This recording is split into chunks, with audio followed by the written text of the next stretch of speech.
Ini bab buah tamar dimakan dengan buah timun, timun batang.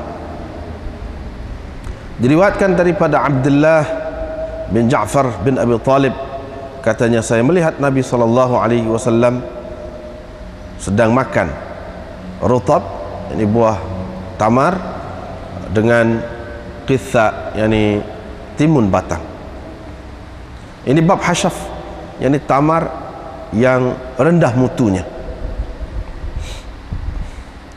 Diriwayatkan daripada Abi Uthman An-Nahdi, katanya saya menjadi tetamu kepada Abu Hurairah selama 7 malam. Dia dengan istri dan khadamnya bergilir-gilir bangun 1/3 malam. Bergilir-gilir 1/3 malam masing-masing daripada mereka itu bangun bersembahyang. Yang ini sembahyang, kemudian yang ini menyedarkan, yang menggerak yang lain.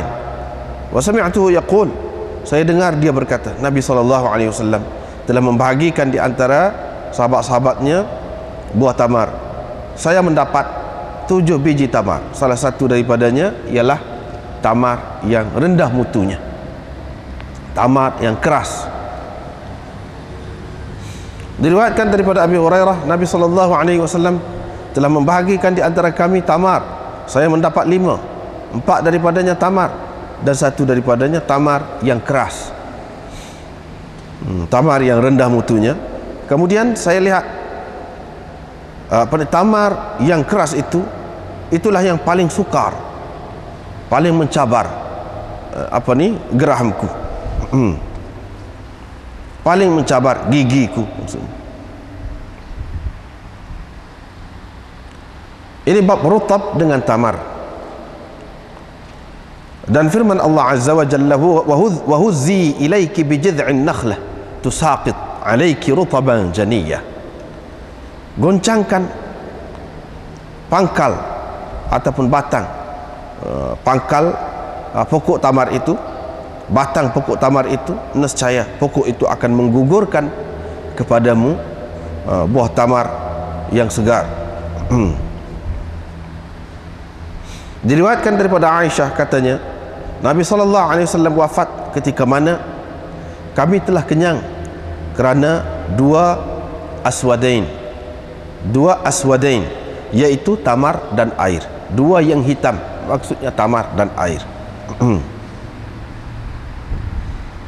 Diriwayatkan daripada Jabir bin Abdullah, katanya di Madinah ada seorang Yahudi, dia memberi hutang kepada saya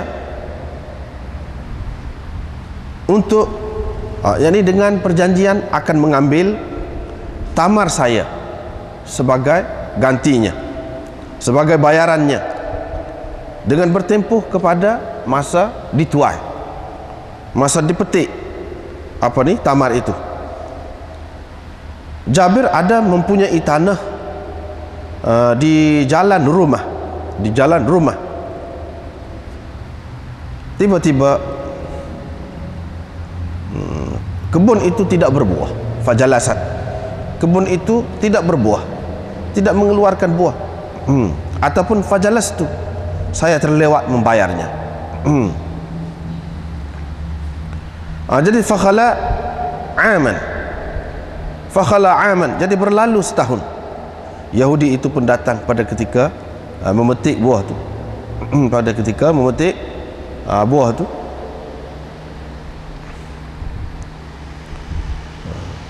Tetapi saya tidak dapat memetik, ataupun saya belum memetik sedikit pun daripada hasil kebun itu.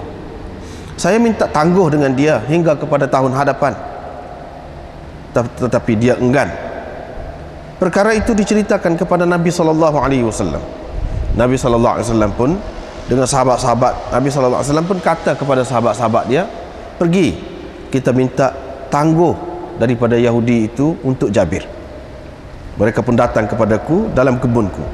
Nabi SAW pun mula bercakap-cakap dengan Yahudi itu. Yahudi itu pun berkata, wahai Abul Qasim, saya tidak boleh bagi tangguh, saya tidak boleh menangguhkan lagi. Saya tidak boleh menangguhkan kepadanya. Bila Nabi SAW tengok begitu, dia pun berdiri dan berkeliling. Dia keliling kebun tu, dalam kebun itu. Jadi dia jalan sekeliling. Kemudian dia datang kepada Yahudi itu, bercakap dengannya lagi, bicara dengan dia. Yahudi itu tak mau. Faqumtu, saya pun bangunlah. Saya pun bawa sedikit buah tamar, saya letakkannya di hadapan Nabi SAW. Dia pun makan. Lepas tu dia kata, aina arishuk ya Jabir, di mana para engkau wahai Jabir? Para, di mana para engkau wahai Jabir? Saya pun ceritakan kepada dia mana situ. Nabi SAW katakan, ufrush li fi, hamparkan sesuatu hamparan untuk saya di kawasan itu. Saya pun hamparlah. Dia pun masuk, lalu tidur. Dia masuk, tidur di situ. Kemudian dia bangun. Saya pun datang kepada dia membawa satu genggam tamar yang lain. Dia pun makan pula. Kemudian dia bangun, bercakap pula dengan Yahudi itu, bincang pula dengan Yahudi. Yahudi itu tak mau juga. Dia pun bangun dalam kebun tamar itu. Faqama fil ritab fil nakhl, dia berdiri pada ritab, yakni buah-buah tamar dalam kebun tu. Buat kali yang kedua, yang dia dengan berkeliling tadilah. Thumma qala, kemudian dia berkata, wahai Jabir, juddah waqdi.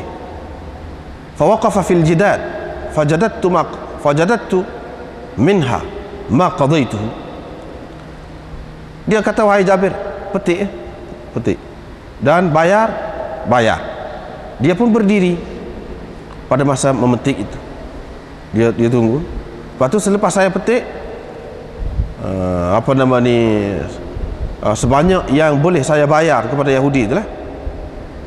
Wa fadala mithluhu, masih lagi lebih sebanyak tu juga. Fa kharajtu, saya pun keluar. Pada masa tu Nabi SAW sudah balik lah. Saya pun keluar, datang kepada Nabi SAW.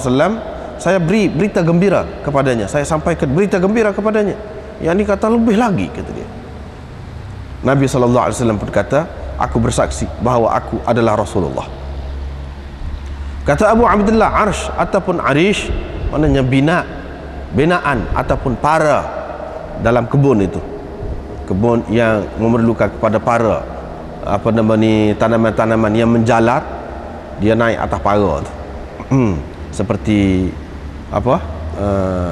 buah anggur misalnya, pokok anggur, dia perlu kepada para. Itu maksud arish. Kata Ibnu Abbas, ma'rushatin, dalam Quran itu, wa ghaira ma'rushatin. Ma'rushat yakni pokok-pokok yang disediakan para untuknya, yaitu daripada pokok-pokok anggur dan selainnya. Urushuha ataupun urushiha, maknanya abniyatuha, para-paranya, binaan-binaannya, yakni binaan yang dibuat dari kayu untuk menampung buah-buah daripada pokok yang tidak keras batangnya itu, yang menjalar. Babu aklil jummar, ini bab memakan umbut. Ini umbut umbut pokok kurma, pokok tamar itu. Diriwayatkan daripada Abdullah bin Umar, katanya ketika kami sedang di samping Nabi SAW duduk, ketika kami sedang duduk di samping Nabi SAW, tiba-tiba dibawakan kepadanya umbut satu pokok kurma. Nabi SAW pun kata, ada di antara pokok itu yang mana keberkatannya betul-betul seperti keberkatan seorang muslim. Saya yakin dah, kata dia, bahawa Nabi SAW maksudkan dengan pokok itu ialah pokok kurma. Pokok kurma. Saya dah nak kata pokok kurma, wahai Rasulullah. Kemudian saya berpaling, tengok kiri kanan. Saya dapati saya adalah yang ke-10 daripada 10 orang yang ada tu, dan sayalah yang paling muda di antara mereka. Saya pun diam.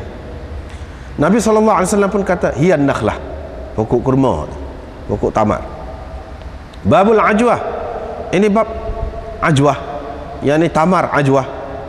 Diriwayatkan daripada Sa'ad bin Abi Waqqas Katanya Rasulullah sallallahu alaihi wasallam bersabda, sesiapa yang pada setiap pagi memakan 7 biji tamar ajwah, tidaklah pada hari itu akan memudaratkannya racun dan tidak juga sihir.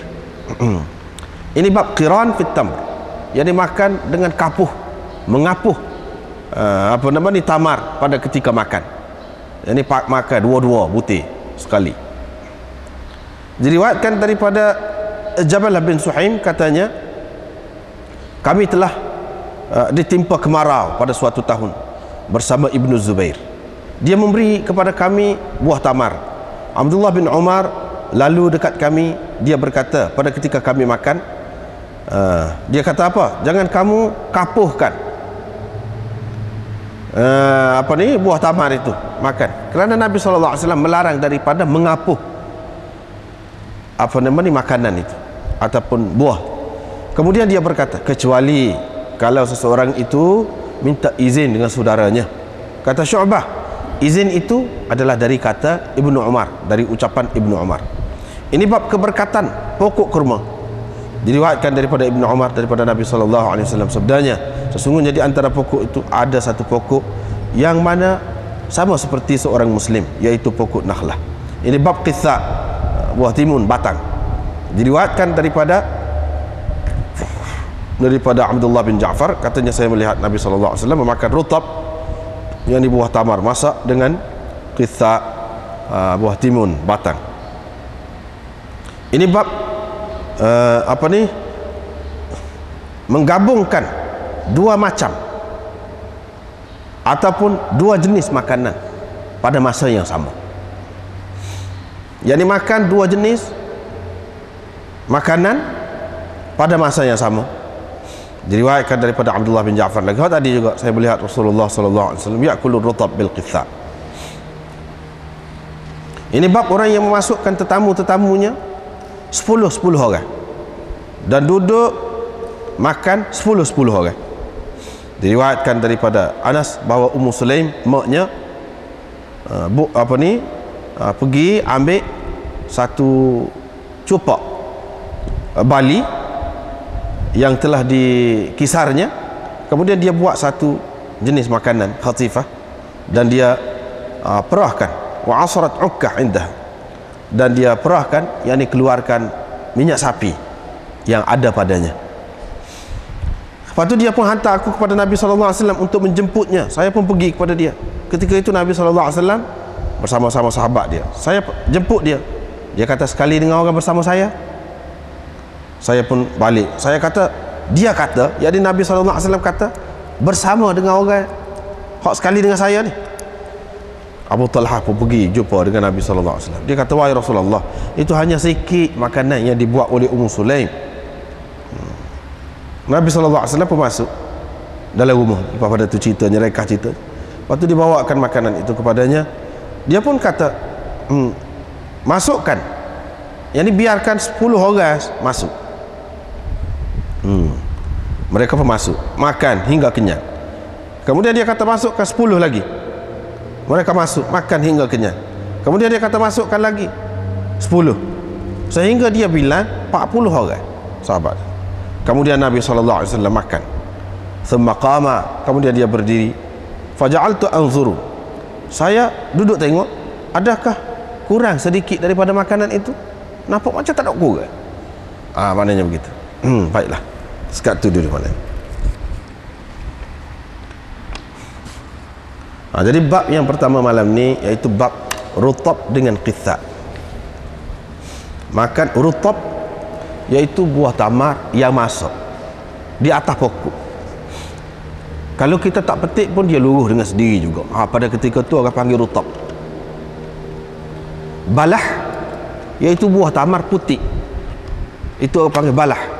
Busrah, iaitu buah tamar yang separuh masak, sudah kuning-kuning sikit-sikit dah, separuh masak, itu busrah. Tal, buah tamar yang ada pada mayang dia tu, itu tal. Jadi banyak tu. Tamar yang kita panggil tamar itu, iaitu yang sudah dipetik, yang sudah masuk bawa ke bawah dah, kering dah. Itu orang panggil tamar. Kita kata tamar belaka ataupun wah kurma kita kata. Kurma tu kalau dalam bahasa Arab karmun, maknanya wah anggur. Kita kata kurma tu adalah daripada bahasa Farsi, khurma bahasa Farsi. Dalam bahasa Arabnya tadilah banyak nama-nama dia tu. Kalau ketika ni gani nama dia, ketika ni gani nama dia. Jadi rutab bil qitha, makan rutab yakni buah tamar masak dengan qitha sekali makan. Jadi dia nak ayat gab dia sini. Imam Bukhari nak ayatnya Nabi SAW ni dia makan makanan yang seimbang. Makanan yang seimbang itulah yang sebaik-baik makanan. Mana jangan kita makan makanan yang panas saja hari itu. Panas saja, daging lagi, pawah kemar lagi. Kemudian lagi kita kata panas-panas, ini saya madu lagi. Hak panas saja, tak boleh lagi tu. Makan hak sejuk saja hari itu. Tak boleh juga. Makan susu masak hak sejuk. Makan kemudian lagi. Hak sejuk. Sayur misalnya, setengah-setengah sayur tu sejuk. Seperti ubi keladi kalau kita kata. Bayar kau sejuk. Makan hak sejuk. Lepas tu makan hak sejuk-sejuk lagi lah hak lain. Kalau kita lai chicken. Lai chicken. Macam-macam bahan dalam dia tu. Hak sejuk-sejuk saja makan sejuk. Tak bagus. Macam tu. Mana makan ni dia kena campur. Imbangkan pemakanan kita tu. Jangan makan ikut serok. Allah SWT buat makanan ni macam-macam. Ada hak pedah, ada hak manis, ada hak masam, ada makan tu biar sesuai. Jangan makan hak pedah saja. Tak saya juga lagu tu. Tapi bukan makna tak boleh makan hak pedah tu. Bukan makna tak boleh. Kalau panas sangat makan tu. Ketika panas nak netuk lidah, tak saya juga. Sejuk sangat pun sehingga jadi apa nama ni, gigi tu jadi serbai gigi tu kita kata. Tak saya juga lagu tu. Jadi Nabi SAW makan dia seimbang. Dalam hadis Abu Daud disebutkan dia makan begitu tu buat apa? Rutab dengan qitha itu supaya yang ini yaksiru har hadha wa yubarrid har hadha apa ni, dan yaksir barda hadha. Begitu. Maknanya supaya yang ini dia menghancurkan kesejukan hak ni. Hak ni pula dia menghancurkan kepanasan hak ni. Jadi seimbanglah makan. Seimbang makan. Misalnya dalam kebiasaan orang kita pun gitu makan ni. Jadi pasal makan ni dia hasil pengalaman kita makan. Misalnya kita kata makan budu, tak molek makan budu. Tapi kalau apabila kita perah asal lima jadi molek. Molek lah tu. Supaya kita kata perut muda. Perah asal lima tu jadi molek. Itu makna dia mengislahkan makanan itu. Supaya juga kita makan nasi minyak ke, gula kurma ke apa. Lepas pada tu belah-belah tu makan buah timun. Molek lah tu. Hak tu panas, hak tu sejuk. Dia jadi mengimbangkan makanan kita tu. Hak tu hak dia nak ayat sininya. Nabi SAW makan gitu tu dia nak imbangkan. Lepas pada tu dalam riwayat yang lain dia sebut dia makan lagu mana? Hak ni alik kanan, rutab ni. Hak selagi alik kiri, dia pegang dua belah. Apa ni qitha tu dia pegang alik kiri. Dia makan ni. Lepas dia makan ni pula. Makan. Jadi maknanya kalau pegang dua belah tangan pun tak apa, ketika perlu. Asalkan tangan cuci. Bukan kata tak boleh pegang langsung dengan tangan kiri. Tak. Sebab kita makan roti, payah tu nak cobek sebelah tangan. Capati kalau kita kata roti payah, kalau kita kata hak sedapnya pegadut. Bau itu. Jadi tak apa jika perlu. Asalkan bersih. Hak tu yang tak boleh makan tangan kiri tu takut kotor. Terutama sampai itu orang tak ada air, kurang air, dia istinja dengan batu. Jadi takut-takut lekat ke apa ke, itu menjejekkan. Tapi kalau sekiranya tidak begitu, untuk kita makan sendiri kita, lepas tu bersih tangan kita, tak ada apa. Nabi SAW pun pernah makan begitu, guna dua belah tangan, tak apa. Jadi rutab bil qitha maksud dianya nak ayat makanan seimbang. Kalau makan panas sangat, mizaj kita sudah panas dah. Nak tahu panas tu lagu mana? Kita boleh rasa sendiri. Peluh sama lah kitanya. Peluh sama. Mata tu jadi kelabu. sakit-sakit kepala. Yalah dah tu, kesan makanan panas. Jadi maknanya dia boleh menyebabkan kita jadi penyakit darah tinggi ke apa. Lepas tu kalau makan hak sejuk sangat boleh menyebabkan darah rendah pula. Boleh menyebabkan darah rendah pula. Begitulah juga kalau makan yang lain-lain terlalu, makan hak jenis lemak sangat, tak boleh. Mana kita cuba makan yang sesuai. Sebab itu Nabi SAW larang makan apa nama ni, ikan dengan susu. Ikan dengan susu. Jadi setengah-setengah orang kata hadis tu tidak kuat. Ada hak kuat. Orang kata dia tidak selidik. Dia kata semua susu. Bukan semua susu. Susu kambing. Hak tu memang sudah diselidik dah, kesan dia tu buruk. Kalau makan ikan sekali dengan susu kambing. Kalau susu lain tak apa. Susu kambing. Sebab apa? Dia boleh menyebabkan jadi baros. Penyakit balar. Jadi putih kulit. Jadi itu orang sudah buat kajian waktu tu. Memang tepat. Jadi Nabi SAW dalam masalah makanan ni, dia jaga tak sewi penyakit sanilah. Tak sewi penyakit. Sehingga kalau jatuh lalat misalnya dalam makanan, dia suruh selai. Sebab apa? Kalau tidak selai, jadi racun. Jadi makanan tu biar memberi penawar kepada kita. Jangan jadi racun makanan tu kepada kita.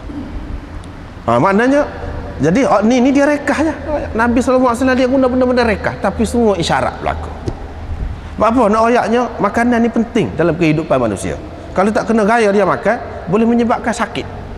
Bahkan ahli-ahli perubatan mengatakan 80% penyakit ni berpunca daripada makanan, tak kena makan. Pak orang buat kajian dalam masalah makanan ni, sosok makanan tu, siapa orang buat PhD sosok makanan Bali saja, orang buat tesis PhD pasal Bali saja. Nak ayatnya luah perbahasan, perbincangan tentang makanan itu. Jadi sini isyarat kepada hak tu lah. Mana mau elok lah kalau kita boleh buat kajian hak tu. Dah jaga makanan yang sesuai dengan keadaan kita. Mungkin setengah-setengah makanan tak ada tempat kita. Apa yang boleh jadi pengganti kepada hak tu yang tidak ada di tempat dia, ada di tempat kita. Apa dia? Jadi hak sejuk-sejuk lah kita kata. Sebab itu Allah SWT pun dia buat sesuai musim tu. Hak tu lah kita tengok Allah SWT ni, dia maha pengasih, maha memberi rezeki. Dia buat sesuai. Kalau musim panas, adalah jenis-jenis buah-buah yang sejuk. Cuba kita perhati. Kalau musim panas, ada buah timun, ada gitu. Kalau musim sejuk, tak ada pula hak tu. Ada hak panas pula. Memang dia buat lagu tu. Jadi sesuai ada tu. Allah SWT buat pada, kalau terutama negeri-negeri yang ada musim lah, ada 4 musim tu. Jadi musim panas ada buah ni, musim sejuk pula ada hak ni. Jadi dia buat tu sesuai dah. Jadi supaya kita perhati dan supaya kita guna sesuai dengan keadaan tu. Jangan pula maknanya kita makan hak sejuk tak kira, musim sejuk pun hak sejuk semacam makan. Sebenarnya semula jadi kita pun tak sihat tu. Tak payah orang suruh. Musim sejuk sangat, takkan nak makan ais krim, air batu, dengan sendiri kita tak sedap tu. Kalau kita tebal makan juga, dia jadi mudarat. Hak tu nyata, semua orang faham hak tu. Tetapi kalau mizaj seseorang tu sejuk, tu payah nak faham. Tubuh dia ni jenis sejuk. Hak tu dia kena ahli dia lah, dia faham. Tubuh dia tidak sesuai dengan makanan-makanan yang sejuk. Kalau hak panas sesuai. Hak panas tu panas peringkat mana pula? Dia banyak peringkat pula. Panas sejuk makanan itu. Jadi nak mengaji waktu tu dalam macam-macam bidang tak serupa. Bidang ni kata lagu ni, istilah-istilah dia. Kok mana-mana pun semuanya itu adalah untuk kebaikan kita. Jadi ini isyarat kita kena jaga makanan. Makanan yang baiknya lagu mana? Yang seimbang. Tu ya, nak ayatnya kesimpulannya. Ini bab hasyaf.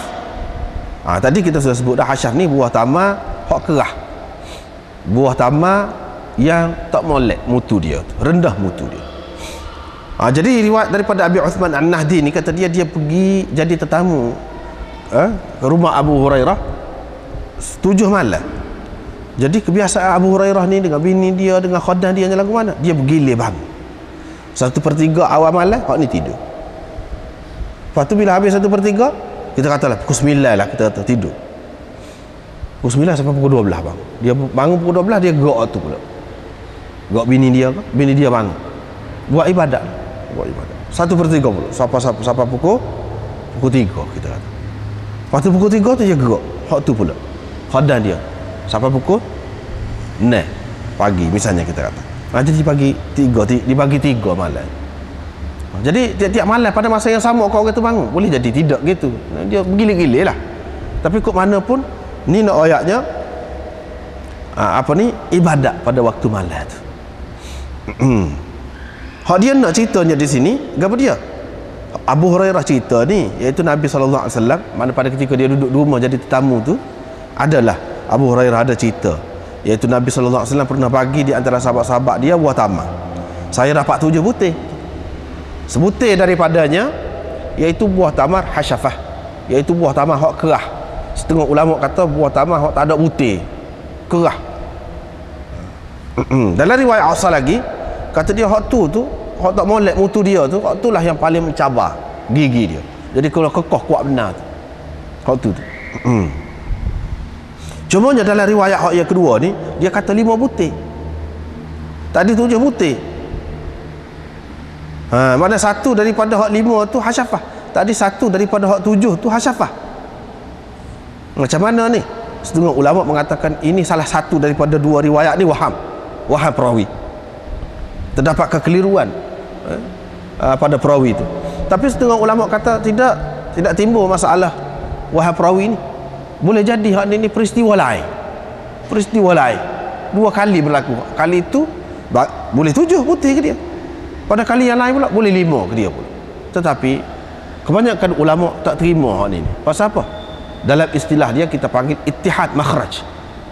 Ittihad makhraj hadis ni bila sama perawi dia, cuba kita tengok, tak ada beza tu perawi tu.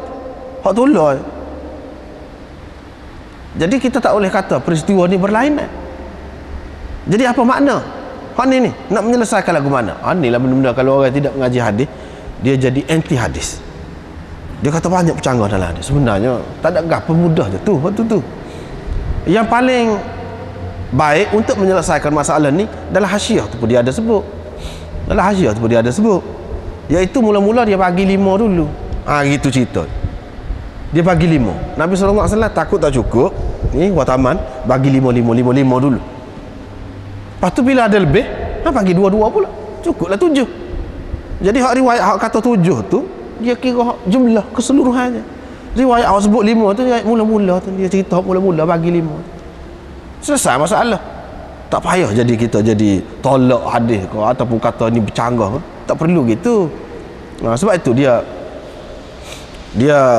salah satu cabang ilmu hadis ni iaitu kita nak taufikkan, nak jamakkan dan nak damaikan di antara hadis-hadis yang nampak zahir itu bercanggah.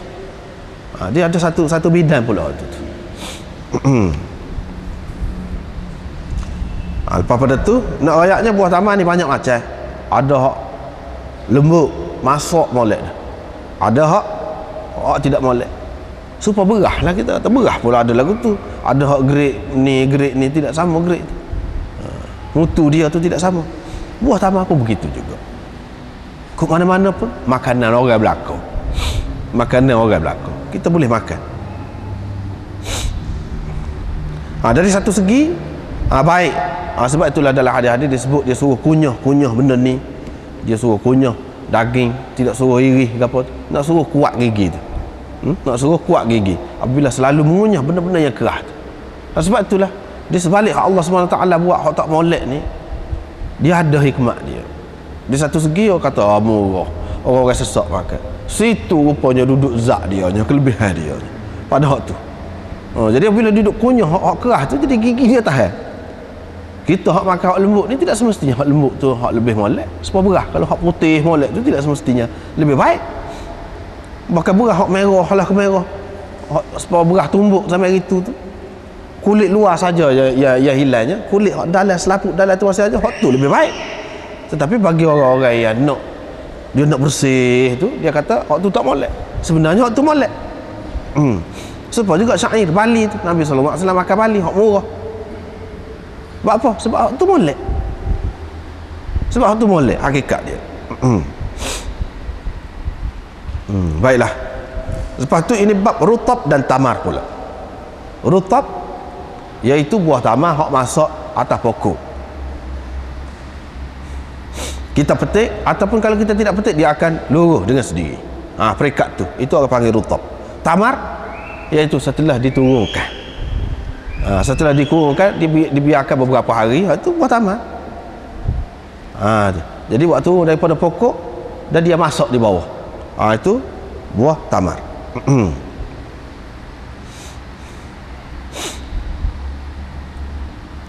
Dan firman Allah Azza wa Jalla, goyangkan, kocok, kata dia, batang pokok tu. Pokok apa ni? Nakhlah, tamar itu. Nescaya pokok itu akan menggugurkan buahnya yang segar kepadamu. Ini cerita Maryam, mak Nabi Isa. Pada ketika dia lari, dia nak bersalin ni, dia lari pergi jauh, tak ada siapa dia pun cara. Dia pergi lari duduk jauh, duduk dekat satu tempat kawasan air, pada tu ada pokok tamar. Jadi sebagai makanan dia jaga apa dia? Ni pokok tamar, buah tamar. Allah SWT suruh dia kocok, goyangkan. Lepas kita kata orang perempuan nak goyang pokok tamar sepopohnya, kita kata. Lepas tu orang mengandung pula dekat nak beranak ni, setara mana lah kuat. Bapak tak boleh ke Allah SWT gugurkan sendiri. Banyak dah mukjizat lain pelik-pelik ni yang berlaku kepada dia tu, banyak dah berlaku. Tak boleh ke Allah SWT buat gitu? Dia nak ayat sini, dia nak suruh usaha, nak suruh usaha. Pengajarannya di sini suruh usaha. Sikit pun kita kena usaha, lepas tu rezeki Allah SWT akan bagi.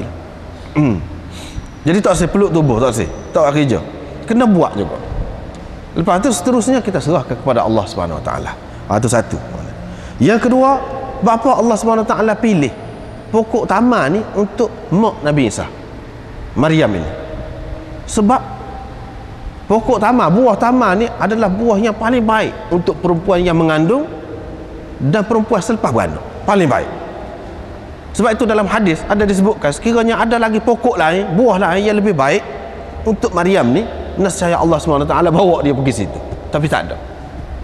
Sampai begitu. Sebab itu kita tengok dalam hasyiah nombor 7, nombor 9, cuba kita tengok. Wa huzi ilaiki al-ayah rawa Abd bin Humaid min tariq Syaqiq bin Salamah qala law alima Allah anna syai'an lin nufasa khairun min ar-rutab la amara Maryam bihi. Kalau Allah SWT tahu dalam ilmu dia ada sesuatu yang lain yang lebih baik lagi daripada rutab, buah tamar masuk ni, untuk nufasa, untuk perempuan yang baru bersalin, nescaya dia suruh Maryam ni pergi situ.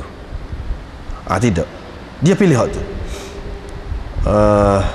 Wa min tariqi Amr bin Maimun qala laysa lin nufasa khairun min ar-rutab aw at-tamr. Tidak ada makanan yang lebih baik untuk perempuan nifas, untuk perempuan dalam nifas, daripada rutab ataupun tamar. Dan daripada tariq Rabi' bin Khuthaim, kata dia laisa lin nufasa mithlu ar-rutab wala lil marid mithlu al-asal asaniduha sahihah. Sanad-sanadnya sahih belaka tadi tu. Tidak ada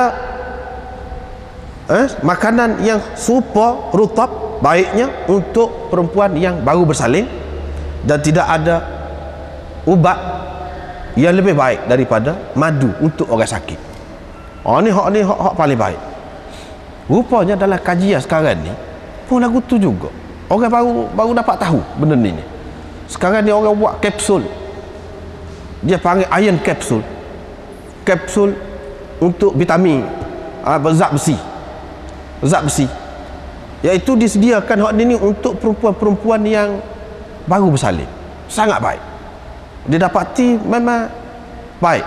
Kalau orang tu mengikut doktor-doktor sekarang ni pun, pengkaji-pengkaji sekarang ni, dia kata kalau seorang tu dia bini dia mengandung, dia beri makan sehari sebutir tak pada badan dah, untuk menyelesaikan segala masalah yang dialami oleh orang yang mengandung. Lepas pada tu makan pula waktu tu buah tamar tadi, lepas pada bersalin, itu sudah cukup. Kalau nak makan sebutir, 2 butir, 3 butir pun tak apalah waktu tu.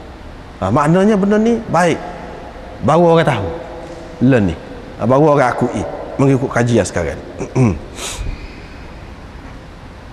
Jadi kapsul tadi, hak dia panggil iron kapsul itu, dibuat daripada ni lah buah tamar. Kandungan dia tu buah tamar. Tu hak kandungan besar dia je daripada buah tamar. Itu sebabnya Allah SWT suruh Siti Maryam tu, dia kocok pokok tu, dah makan buah tu sebagai lepas pada dia bersalin. Makan hak tu, dia makan hak tu, dia makan buah tamar. Maknanya hak tu adalah terbaik untuk perempuan. Ia bersalin.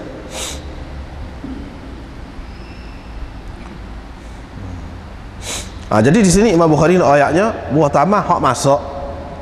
Hak masak tu masak pokok ke ataupun waktu turun ke bawah, semuanya baik belaka. Baik belaka. Terutama rutab tu hak masih segar lagi, masak segar di pokok tu. Sebab dalam ayat tu disebut rutaban janiyah. Rutab dia yang disebut. Tapi kalau tamar pun tak apa juga, boleh juga. Kata Aisyah, Nabi SAW wafat ketika mana kami sudah kenyang dengan aswadain. Dulu susah. Nabi SAW pula hidup dengan cara zuhud, tetapi dia tidak mestikan itu kepada isteri-isteri dia, orang-orang sekeliling dia ni, anak buah dia. Jadi makna lepas Nabi SAW wafat, orang Islam kaya raya senang. Bila senang tu kenyang makan aswadain, iaitu dua yang hitam. Apa dia? Tamar dan air. Ini termasuk dalam bab taglib lah. Air tu tidak hitam, air tu jernih molek, tapi itu masuk dalam bab taglib. Seperti kita kata Umarain. Umarain tu Abu Bakar dan Umar, padahal Abu Bakar tu tidak nama Umar, taglib lah. Termasuk dalam bab taglib. Hak ni pun begitu juga. Kami sudah kenyang kerana memakan aswadain. Aswadain itu apa dia? Iaitu at-tamr wal ma, tamar dan air. Maknanya mewah lah lepas pada tu. Sebelum pada tu kena satu air. Di peringkat permulaan pergi ke Madinah tu kena beli dengan orang Yahudi, sebab orang Yahudi yang menguasai telaga-telaga. Lepas pada tu baru orang Islam menguasai. Mana mewah lah lepas pada tu. Jadi maknanya kita bila kita mewah sikit, senang sikit, kita nak makan sedap sikit, tak apa, tidak jadi masalah. Tidak kata bila kita sudah biasa dengan susah tu makan lagu tu, bila senang pun makan lagu tu jugalah, kena makan. Tidak gitu. Cuba tengok ni isteri Nabi SAW, kata dia duduk makan gitu, kenyang dengar tu. Maknanya dia makan tidak serupa dengan dulu lah. Tak apa lagu tu, boleh. Lepas pada tu cerita Jabir bin Abdullah. Jadi cerita ni selalu kita jumpa sebelum pada ni, cerita ayah dia, kebun ayah dia. Ayah dia ada berhutang dengan orang. Orang tu tidak Yahudi, ramah orang-orang tu. Jadi lepas pada tu lebih kurang ni lah cerita dia. Hak ni pun kandungnya dia tu dekat-dekat, tetapi dia berhutang dengan Yahudi. Yahudi tu bui dengan perjanjian dia akan bayar bila dipetik buah tu. Jadi setengah-setengah ulama kata hak tu ular ni, kata dia. Hak tu ular. Hak ni keliru berlaku. Seperti Imam Ismaili, dia kata ni keliru. Sebenarnya hak tu ular. Hadis ini termasuk dalam hadis yang syadz. Walaupun hadis yang syadz, iaitu perawi-perawi dia tu perawi sahih, tetapi bercanggah dengan hadis lain yang lebih sahih. Jadi syadz lah. Syadz ini maknanya dalam istilahnya dikira salah satu tanda kelemahan hadis tu lah. Tetapi kebanyakan ulama menolak pendapat Ismaili itu, dan dia mengatakan tidak begitu. Ini peristiwa berlainan ni, lain. Cerita dia lain. Hak ayah Jabir itu, hak tu suku. Memang kalau kita tengok, kita perhati lain-lain. Walaupun ada dekat-dekat sama, tapi sebenarnya cerita lain. Jadi kita tak boleh kata ini hadis ini syadz, keliru. Lepas pada tu keliru perawi, ataupun hadis ini lemah, tak timbul masalah tu. Hak ni cerita lain. Di luar tu, dalam hasyiah tu dia ada sebut benda tu. Jadi ceritanya Jabir bin Abdullah kata, di Madinah ada seorang Yahudi, dia beri berhutang kepada aku dengan perjanjian mengambil buah tamar aku bila dipetik buah tamar tu. Pada tu Jabir ni dia ada tanah di jalan rumah. Di jalan rumah. Satu lagi bi'ri rumah, telaga rumah. Di jalan rumah itulah bi'ri rumah, telaga yang dibeli oleh Sayyidina Uthman daripada orang Yahudi. Sebelum pada tu orang Islam ni payahlah nak minum air pun payah. Lepas pada tu Sayyidina Uthman beli. Tu telaga bi'ri rumah nama dia. Ni tanah Jabir ini di jalan rumah juga. Cerita ayah dia tu lain. Pada tu mana tak jadi buah tu, pokok kebun tu tak jadi. Jadi berlalu setahun. Yahudi tu pemari pada ketika nak petik buah tu, aku tidak dapat petik apa-apa. Pada tu aku pun minta tangguhlah dengan dia. Astanziruhu. Aku minta tangguh dengan dia hingga ke tahun depan. Dia tak si. Pada tu dia sendiri tidak royak. Ada orang cerita jadi ni duduk bertengkar lah kiranya dengan Yahudi ni. Nyaya juga ke Jabir ni. Jadi orang ceritakan kepada Nabi SAW. Nabi SAW pun kata kepada sahabat-sahabat dia, kita pergi, kita tengok, minta tangguh untuk Jabir ni dengan Yahudi tu. Dia pun mari kecek dengan Yahudi tu lah, kira tak si beri tangguh. Bila begitu Nabi SAW pun buat begitu. Ini di antara mukjizat Nabi SAW. Mukjizat Nabi SAW. Lepas pada dia keliling tu, dia pergi pula, kecek pula. Apa tujuan Nabi SAW buat gitu? Dia nak suruh Yahudi tu mikir lah. Nak suruh Yahudi tu mikir. Tengok sendiri belah mana Nabi SAW tu buat. Dia tu pokok dia tu ahlul kitab. Kalau ahlul kitab, dia tahu Nabi akhir zaman ni penuh dengan keberkatan. Banyak benda-benda yang pelik-pelik akan berlaku daripada dia. Di antaranya keberkatan dalam makanan itu. Mana pokok dia tahu. Sebab tu dalam Quran kata, ya'rifunahu kama ya'rifuna abna'ahum. Mereka kenal dia tu, ini kenal Muhammad itu seperti mereka kenal anak mereka. Kalau kenal anak ni setara mana, kenal benar. Kalau kenal anak ni habis, hak sulit-sulit pun kenal. Sebab tu kalau kita baca di permulaan Bukhari ni, hadis Hiraklu orang panggil, iaitu Maharaja Rum tu, dia tahu habis cerita Nabi muncul, tubik dah Nabi akhir zaman, dia tahu lagu ni cara dia tahu. Jadi maknanya Nabi SAW buat begini ni nak mencukupkan bukti lagi, biar jelas lagi kepada dia. Tapi dia tengok sendiri, memang tak cukup, tak ada ni wah ni, tiba-tiba macam mana boleh ada? Adakah dia nak Islam? Itu. Kalau tidak Islam juga, maknanya kerah pala.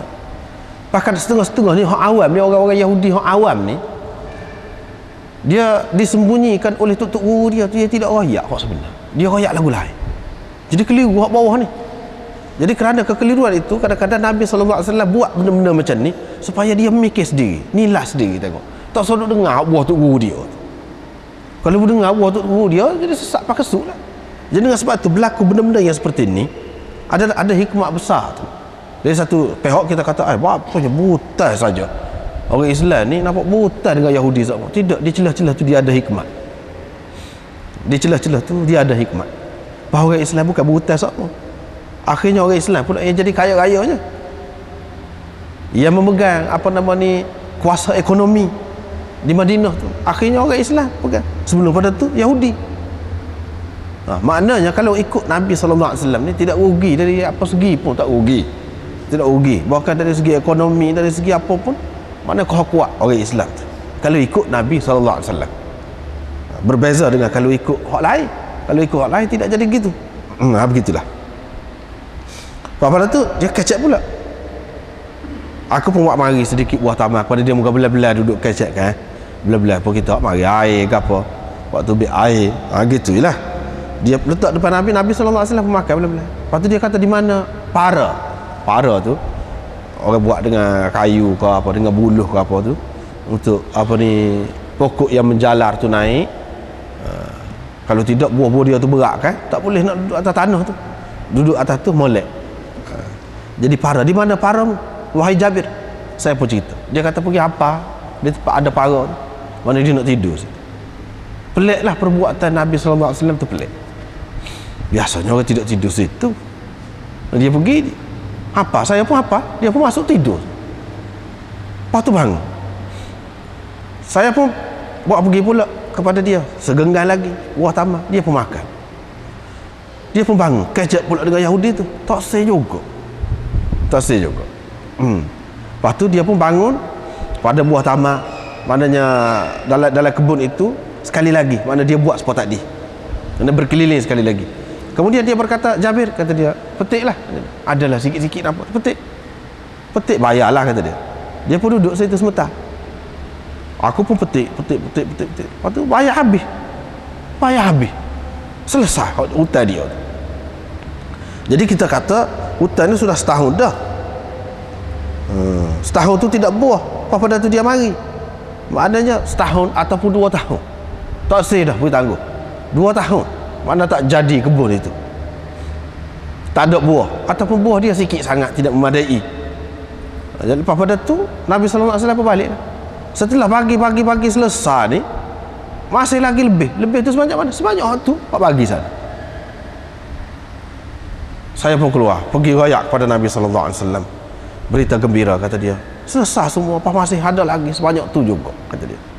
Nabi sallallahu alaihi wasallam pun kata, asyhadu anni rasulullah. Aku bersaksi bahawa aku adalah Rasulullah. Jadi dia kata gitu tu, Yahudi tu masih ada lagi situ ke atau tak ada? Boleh jadi ada. Hak besar kemungkinannya mana kita kata ada lah Yahudi tu di situ. Sebab apa? Dia kata begitu tu, anni Rasulullah. Dia nak suruh Yahudi tu sedarlah bahawa benda ni berlaku ni, dia ni sebagai seorang Rasulullah. Bila Rasul, Nabi ni dia ada mukjizat seperti mana Nabi-Nabi yang lalu, Nabi Isa, Nabi Musa, yang mana orang-orang Yahudi pun dia tahu juga tu dia ada mukjizat. Jadi Nabi SAW dia pun ada mukjizat juga. Jadi sepatutnya dia beriman lah. Itu satu. Yang keduanya maknanya asyhadu anni Rasulullah. Jadi Rasulullah kalau dia nak mengucap lah, itu setengah. Kadang-kadang orang tanya juga, dia mengucap lagu mana? Lagu ni dia mengucap asyhadu anni Rasulullah.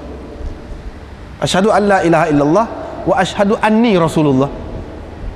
Hak tu dia mengucap. Kalau dia kata asyhadu anna Muhammadar Rasulullah pun boleh juga. Adakah tidak pernah dia kata begitu? Ada juga. Bahkan banyak dalam riwayat-riwayat dia sebut asyhadu anna Muhammadar Rasulullah. Supaya Allah Subhanahu Wa Taala dia tidak kata aku semua. Kadang-kadang dia sebut qul huwallah. Dia tidak kata qul apa ni ana ahad. Dia kata Allah, padahal Allah tu dia dah. Boleh kata lagu tu.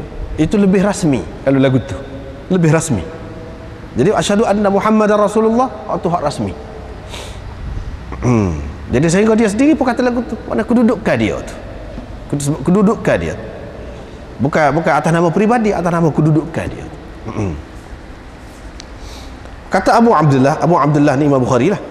Arsh ataupun arish maknanya binaan ataupun para dalam kebun itu. Ibnu Abbas berkata ma'rusyat, ansya'a jannatin ma'rusyat. Dalam Quran ma'rusyat itu maknanya kebun-kebun yang berpara, yang ada para, disediakan paranya, iaitu para yang kebun yang dibuat para untuk kurum tu iaitu buah anggur lah, kurum tu daripada karam dan selainnya yang perlu kepada para itulah urusyuha ataupun urusya mana abniyatuha, binaan. Ini bab aklil jumar makan apa jumar, umbuk tadi. Apa maksud Imam Bukhari ni? Dia nak ayat sini makanan ni jangan bazir. Kalau selagi kita boleh makan, terutama kalau sedap pula benda tu. Berapa ya reti kita ni reti makan buah sajanya. Makan muka lain pun boleh juga. Muka lain pun boleh juga. Supaya kita kata berah, kita boleh buat macam-macam dengan berah tu. Buat tepung berah, boleh tahan nak buat macam-macam kuih. Supaya kita kata apa ni pokoknya lah buahnya. Pak kita ni nya lah kati goni ni. Buah tak apa ni pokok taman ni. Pak buahnya ni adalah buah yang sangat penting dalam makanan kita, orang kita. Jadi gapo-gapo pun daripada pokoknya tu nafaat tu banyak. Kalau lidi dia boleh buat nyapu sapu. Zaman dulu lah upih dia tu boleh buat goni kita kata. Maya dia tu boleh buat nyapu sapu juga. Lepas pada tu umbuk dia tu pun orang makan juga. Apah dia tu pun guna juga. Purung dia tu pun guna juga. Jadi guna belaka. Sabuk dia kalau orang zaman itu berguna juga. Wah, kalau zaman sekarang ni pun gunalah cara kita. Pandai kita buat tali kau buat apa kau boleh tahan nak buat tu. Jadi semua guna. Sebab itu orang kita mana tanah pokoknya sebab banyak manfaat dia. Orang Arab tanah pokok tamar sebab banyak manfaat dia. Boleh ambil macam-macam manfaat dia. Jadi Nabi SAW nak ayat di sini satu bahan makanan atau daripada pokok pada kita manfaatkan sebanyak mungkin untuk makan ataupun untuk lain. Jangan kita bazirkan, jangan kita sia-siakan, terutama kalau hak boleh makan. Jangan sampai kubur orang padahal masih boleh makan lagi, kita tak erti makan, tak tahu. Ya benar ni hak kita panggil rupuk tu rupanya sangat baik untuk kesihatan kita, tapi buatan kita kata rupuk, kita tak cara ke dia, padahal dia tu sayur yang sangat baik untuk kita, tapi buatan kita tak kaji dari segi khasiat dia. Jadi maknanya jangan saja-saja tumbuh, kita kena kaji molek, patut perkenalkan. Begitulah. Begitu juga kalau binatang, jangan kita reti makan daging saja. Perut dia, perut muda dia, macam-macam hak dalam tu, boleh buat gini, boleh buat gini, dan itu semua menjadi punca rezeki kepada kita. Jadi kita kena sebanyak mungkin ambil manfaat. Itu maksud dia sininya. Nak ayatnya pokok tamar tu banyak manfaat dia. Hak tu hak orang tahu. Pak kalau hak tak tahu lagi banyak lagi. Begitu juga. Kita kena tahulah. Kita kena tahu. Jangan maknanya kita menahan diri kita kerana takut ginilah haram. Tak ada. Tidak lagu tu. Halal. Kalau selagi tidak terbukti dia tu haram berdasarkan dalil. Ataupun dia tu tidak jadi racun, tidak memabukkan kita. Kalau selagi tidak gitu, halal. Apalagi kalau kita selidik, kita dapati banyak khasiat dia, lagilah patut kita perkenalkan dalam bentuk macam-macam cara. Sekarang ni orang proses, pandai proses, macam-macam proses ni. Itu pun tak apa juga, boleh juga, boleh tahan lama. Orang-orang jauh pun boleh rasa khasiat dia, dapat manfaat. Apabila kita packkan, buat apa ni, bubuh dalam tin ke bubuh gapo, dalam apa ni, kotak, kalau kita kotakkan dia atas keluar negeri, boleh orang lain rasa juga apabila kita proses tu. Kalau tidak, orang lain tak boleh rasa langsung. Jadi banyak manfaat dia tu. Jadi kita sini dia nak ayatnya ambil manfaat sebanyak mungkin. Jangan jadi seperti setengah-setengah negeri macam orang-orang Hindu. Sebab tu anda tengok semasa anda duduk di India ramai orang kebuluran, tapi bila kita kaji tengok, oh dah Allah SWT dia tak buat, kita kata ramai orang, bila ramai orang jadi tak cukup makan. Dah Allah SWT dia buat cukup, tak kena kita. Sebab apa? Dah tak sewi kebuluran gua, anda segala binatang hak nyawa tak boleh makan. Burung bukan main besar-besar duduk terbang, pergi mari. Lembu tu tengah pandai duduk jalan, nyo jalan, tak ada siapa dia cang. Kalau makan hak tu ada kena kebuluran. Burung apa jenis burung, ikan tak boleh makan. Ikan tak boleh makan. Jadi kata rugi dunia akhirat. Rugi dunia akhirat. Hak inilah penyair kata ma ahsanad din wad dunya idza ijtama'a wa aqbahal kufra wal iflas fi rajuli. Alangkah baiknya kalau agama dan dunia ni berkumpul pada seseorang, berhimpun pada seseorang, dan alangkah kejinya, buruknya kalau kekufuran dan papa kedana berhimpun pada seorang. Dahlah kafir sesok pula. Lepas tu sesak, tahu dah sesak, tak reti pula nak guna hak sekeliling sampai ke bulu orang. Oh alah, buat tak agama lah tu. Di manakah baiknya agama yang seperti itu? Jadi nak ayatnya banyak anak tengok. Anak pergi berde juga zaman budak-budak dulu, semasa duduk sana pergi berde ke berambak lana. Tak boleh. Dia bawa falsafah dia lah. Dia kata dia pun ada anak juga, ada mak juga. Kalau kita bunuh dia tu sial lah, kata dia. Lagu mana kalau orang bunuh anak kamu? Dia main falsafah lagu tu. Kita pergi ngaikan, nusuk-nusuk ngaikan tengah malam, kolam banyak ikan, banyak. Anak pergi kau di satu kolam tu, siput. Kau ikut kau 2-3 kali kau kelik, dia banyak sangat, tak payah cari. Nak ayaknya banyak, orang dia tak pakai, tak kebuluran apa lagu tu. Jadi maknanya kita kena pandai guna makanan ni, kena pandai guna makanan sebanyak mungkin. Kita boleh makan sebanyak mungkin, asalkan benda tu tidak memudaratkan kita, tidak memudaratkan kita. Bahkan kalau benda tu mudarat pun, kalau kita pandai usaha, bapanya ubi gadung tu, tak kena gaya makan, mabuk, tapi kalau diproses molek tak apa. Wah jering tu. Kalau tak kena kaya, orang kata kepik. Tapi kalau rebuh molek tak apa sedap baru. Orang jual aja buat harta pun. Lagu tu lah. Setara ada mudarat tu. Kalau kita boleh buat apa-apanya. Boleh ambil manfaat dia. Begitulah nak ayatnya bab makanan ni. Pandai-pandai, kena pandai-pandai. Situ dia nak ayatnya. Siapa kumbuk kat dalam tu pun ambil lagi.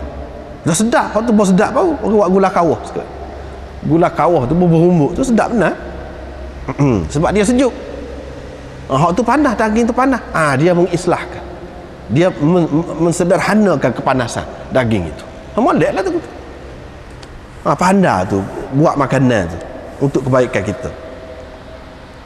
Jadi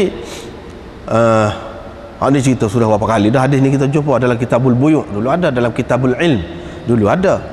Ibnu Umar kata ketika kami sedang duduk dekat Nabi SAW, Nabi dibawa jumar, yakni umbuk pokok kurma. Nabi SAW pun kata ada di antara pokok ni yang mana keberkatan dia, manfaat dia begitu banyak seperti seorang muslim. Saya sudah yakin. Sebab apa? Ni apa nama ni? Nabi SAW orang bagi umbuk dekat dia ni. Jadi dia dah tu pitah tu. Dia dah pitah tu dia nampak. Mesti ni tiba-tiba warna tubik gitu ni. Jadi mesti ni cara kau pokok taman ni. Jadi saya dah nak kata dah pokok taman. Wahai Rasulullah. Lepas tu saya paling ke kanan tengok orang tua-tua saja ni, saya paling muda, saya pun diam. Pada tu Nabi SAW kata pokok taman. Alah kelik, Ibnu Umar pun kata kepada ayah dia, Sayyidina Umar. Ayah, kata dia, saya tak ada nak kata dah, kata dia. Nabi SAW kata pokok taman tu, saya nak kata dah, kata. Tapi tengok orang-orang tua sekeliling ni dah. Bahasa malu juga. Jadi apa ni, mendahului orang tua. Sayyidina Umar kata, apa tak rayaknya, kata dia. Kalau kamu rayak, ayah cukup berbangga, kata dia. Kebanggaan seorang ayah ni kalau tengok anak dia lebih, mestilah dia berbangga. Ayah cukup berbangga, kata dia. Sayyidina Umar kata. Jadi nak ayatnya Ibnu Umar tu dia jenis cerdik liar. Jadi gapo-gapo ni kadang-kadang kena tengok keadaan juga. Itu orang panggil hadas. Hadas ni makna sesuatu yang berlaku kita boleh baca dah. Gapo dia. Jadi benda tu perlu tu kadang-kadang orang dia tidak perhati benda-benda begitu. Satu perkara yang anda perhati. Satu ketika dulu Perdana Menteri Malaysia Dr. Mahathir duduk di Sarawak dalam TV, dia duduk kecek. Pada masa tu tak ada timbalan dia, tak ada timbalan dia. Tiba-tiba dekat dia tu ada Abdullah Badawi. Dia kecek, tak lama lagi ada lah, kata dia, timbalan Perdana Menteri. Anda sudah telitah dah, dia ni dah, kata. Hak duduk dekat dia tu lah. Sungguh lepas pada tu. Tu maknanya biar kita telitah benda lagu tu. Kalau nak jadi orang politik ke orang gapo, biar boleh pitah, biar liar. Orang kata ikan musing dalam air tu nak tahu dah tina jatuh. Makna begitu baru boleh. Kalau tidak liar lagu tu tak boleh. Maknanya itu orang panggil hadas lagu tu. Hadas ni maknanya boleh baca sesuatu tu. Mengikut keadaan. Sebabnya takkan dia nak kecek depan kawan tu. Kalau tidak dia mesti kecil hati kawan tu. Kalau dia dah tak apa. Kalau depan orang lain dia kata gitu, lepas tu tiba-tiba kena orang lain, tak pernah sabar tu. Tapi kalau dia pernah sabar. Itu dari segi tu benda-benda bacaan kita kata bacaan awal, makna sebelum berlaku sesuatu tu. Hak ni pun lagu tu lah ni. Hak ni pun makna dia tengok Nabi SAW orang bagi umbuk, lepas tu tiba-tiba tanya gitu. Tanya tu makna ketika orang bagi umbuk, makna mesti ada kaitan dengan hak tu. Ada kaitan dengan pokok taman lah tu, bukan umbuknya, umbuk taman. Jadi Nabi SAW kata begitu. Maknanya orang Islam ni banyak manfaat dia. Dia jadi gapo pun, pergi mana pun ada manfaat dia. Sama seperti pokok taman ni, ataupun pokoknya dalam negeri kita ni. Maknanya dia jadi gapo dia. Ketika dia jadi pun ada faedah juga. Ketika dia sabuk dia pun ada faedah juga. Hapah dia pun ada faedah juga. Orang buat sagong gapo untuk makanan pun boleh, nak wikaya pun boleh. Jadi ada faedah belaka. Daun dia pun ada faedah. Orang buat kau tugas ni macam-macam. Ada faedah banyak. Dia nak ayat sini perbandingan orang Muslim sepatutnya biar banyak faedah gitu. Dia jadi gapo, dia pergi mana pun ada faedah. Tu dia nak ayatnya. Pada tu babul ajwah. Ini bab ajwah. Ajwah ni sejenis tamar ala kehitan, lembut dia. Tamar yang terbaik di Madinah. Setengah ulama mengatakan tamar ini ditanam oleh Nabi SAW. Tetapi sebelum Nabi SAW tak ada kau tamar tu? Ada dah. Maknanya sebahagiannya ditanam oleh Nabi SAW. Bukan sebelum pada tu tak ada tamar tu. Ada dah. Pok kita lah, pohon apa-apa kita ambil tanam. Jadi ada keberkatan tangan dia tu jadi kesan dia tu lagu lain selain daripada doa dia tu. Nabi SAW kata siapa dia makan tiap-tiap pagi sebelum makan gapo-gapo. Dalam riwayat yang lain disebut ala riq. Ala riq itu makna sebelum makan gapo-gapo. Sebelum minum air, sebelum makan gapo-gapo pagi itu makan hak ni 7 butir tamar ajwah. Tamar ajwah. Pada hari itu tidak akan ada racun dan sihir akan memudaratkannya. Jadi mana hak ni lagu mana? Semua buah tamar ke? Tak. Semua buah tamar ajwah ke? Ulama kata tak juga. Patut hak mana? Semua buah tamar ajwah Madinah ke? Boleh jadi. Setengah kata tidak. Hak bekas tangan Nabi SAW. Jadi hak ni termasuk dalam keberkatan doa Nabi SAW. Jadi masalah bilangan tu kata Imam Nawawi super rakaat lah. Apa ya Zuhur 4 rakaat, Maghrib 3 rakaat. Dan dia kata 7 butir 7. Duduk situ keberkatan dia. Lepas tu makan tu apa sebelum makan apa-apa yang lain. Dan dia sebut gitu lah kata dia. Tidak akan ada memudaratkan racun ataupun sihir kata dia. Jadi maknanya buah tamar ni dia nak ayat tadi munafaat banyak. Dia sebagai makanan yang mengenyangkan. Dia juga sebagai penawar. Nak ayat penawar. Jadi pada makanan itu ada penawar nak ayat. Bukan buah tamar saja, hak lain-lain pun kita kena cari penawar itu. Kita kena cari penawar itu. Penawar ni maknanya ada pada buah-buah, ada pada tanah, ada pada batu, ada pada apa-apa. Kita kena cari hak tu. Ambil munafaat. Hak ni dia nak ayat hak ajwah ni. Ada kelebihan dia. Dia sebagai penawar. Sebab tu boleh racun tu jadi tawar. Racun tu jadi tawar. Sihir pula, kau pandai sihir. Dia jadi tak kena sihir tu. Sebab sihir ni orang guna syaitan. Bila guna syaitan, dia tak boleh lawan dengan hak doa Nabi SAW. Keberkatan. Dia tak boleh lawan. Tidak berkesan. Hak ni khusus keberkatan ni seperti Madinah tu lah. Nabi SAW doa asalnya tempat wabak Madinah tu. Tempat wabak. Orang tak segi belakang. Puak-puak apa di kafe Quraisy kata nanti tengoklah sekali ni. Puak-puak Islam kering lah sekali ni. Kata dia pergi. Dia lari pergi ke Madinah. Tiba-tiba tengok kau gagah. Jadi Nabi SAW doa biar jauhkan wabak dia tu. Beri keberkatan kepada ma baina labataiha, di antara dua labah dia tu. Di antara dua padan dia tu lah. Baiklah. Babul qirani fit tamri. Ini bab kapuh buah tamar. Kita makan. Kena makan sebutir-sebutir kok. Tak. 2 butir, 3 butir, apa dah muak mulut. Dah berasa nak akan sedap, berasa selera lagu tu. Tak apa nak ayatnya. Tak boleh ni ketika mana dalam hadis ni? Ketika kita susah. Makan susah lah buih kata peluang kau lain tu kata. Terutama kita makan sekali dengan lepas dalam keadaan susah. Lepas tu dia nak melera kita. Jadi kerana nampak kita ni lapar sangat, dia pun pakai tak ambil, makan sikit-sikit je dia. Tu yang tak boleh tu. Kita tak kira kapuh 2, 3. Tak sel lah lagu tu. Tapi kalau kita tahu dia tak apa, dia pun boleh nak makan sebanyak mana, kita pun boleh nak makan sebanyak mana. Jadi ambil kacang goreng tu maknanya sepenuh cekok tangan ni makan, tak apa, boleh lagu tu. Cuma kena jaga hak tadi lah. Jaga hak tadi. Jangan sampai makan tu banyak sangat. Sekarang walaupun kata kapuh, tak kapuh, makan banyak pula tak boleh, memudaratkan. Yang kedua, jaga orang yang makan sekali dengan kita tu. Jangan sampai dia kecil hati. Jangan sampai dia kecil hati. Jadi sebab tu kita kena makan. Apa ni, Ibnu Umar kata Nabi SAW larang daripada iqrar. Itu orang panggil nahi irsyadi. Nahi irsyadi ni maknanya bimbingan untuk kebaikan dunia kita, untuk kebaikan dunia kita. Dia larang tu bukan larang dari segi haram. Tidak, tak mesti dia haram, cuma adalah kebaikan dunia kita, untuk kebaikan dunia kita. Itu orang panggil nahi irsyadi.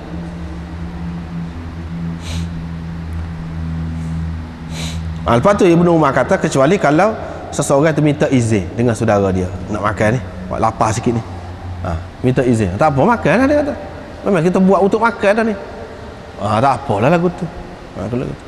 Jadi hak ni buah tamar, buah apa kalau nasi lagu tu juga nasi, kita nak makan nasi putih kata, nasi biryani kata, nak terah nak belakang boleh, tak apa. Kalau dalam keadaan senang, dalam keadaan susah, buat cara susah, maknanya begitu. Ini bab keberkatan pokok tamar. Keberkatan tu munafaat dia banyak, munafaat dia tu banyak. Barakah tu makna dia, makna sesuatu yang mengandungi munafaat duniawi dan ukhrawi. Itu makna berkat. Kata Ibnu Taimiyah, ma tashtamilu manafi'ad dunya wal akhirah, iaitu sesuatu yang mengandungi munafaat dunia dan akhirat. Itu orang panggil berkat. Jadi pada buah tamar ini ada keberkatan. Apanya? Dalam Quran sebut dalam syurga ada pokok tamar. Buah tamar ada. Buah serta tak ada sebut. Jadi buah tamar tu ada. Jadi maknanya pakai dunia akhirat dah lebih. Dalam dunia pun lebih, akhirat pun lebih. Dalam dunia dia menjadi makanan nabi-nabi. Walaupun kita kata hak lain tu zat dia sama, khasiat dia sama dengan hak tu boleh ganti, tapi benda lain tu setengah-setengah tidak dimakan oleh Nabi sallallahu alaihi wasallam. Itu padan dah tu. Keberkatan dia tu, Allah SWT pilih untuk dia tu makan hak tu. Lepas tu, itu kalau kita tidak lihat lagi dari segi khasiat-khasiat dia tu. Kalau lihat kepada khasiat macam tadi, banyaklah manfaat duniawi dia tu.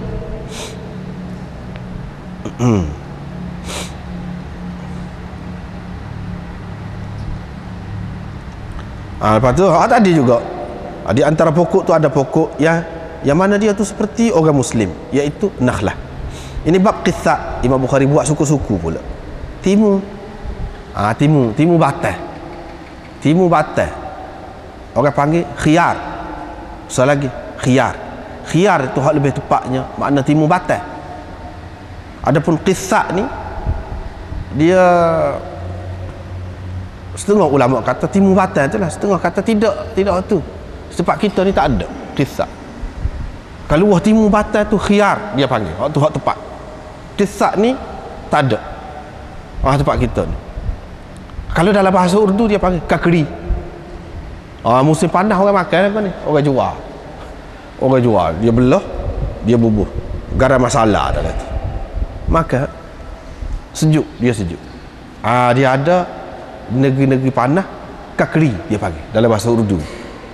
Dalam bahasa Arab ni dia panggil kisah. Dia macam beledu sikit. Lepas tu dia jala-jala gitu. Jala belurah gitu. Macam timu batal ni dia licin gitu. Ni dia belurah. Lepas tu macam beledu sikit dia. Dan sejuk. Nak ayatnya kisah. Sama ada kita kata timu batal ataupun hak tadi tu.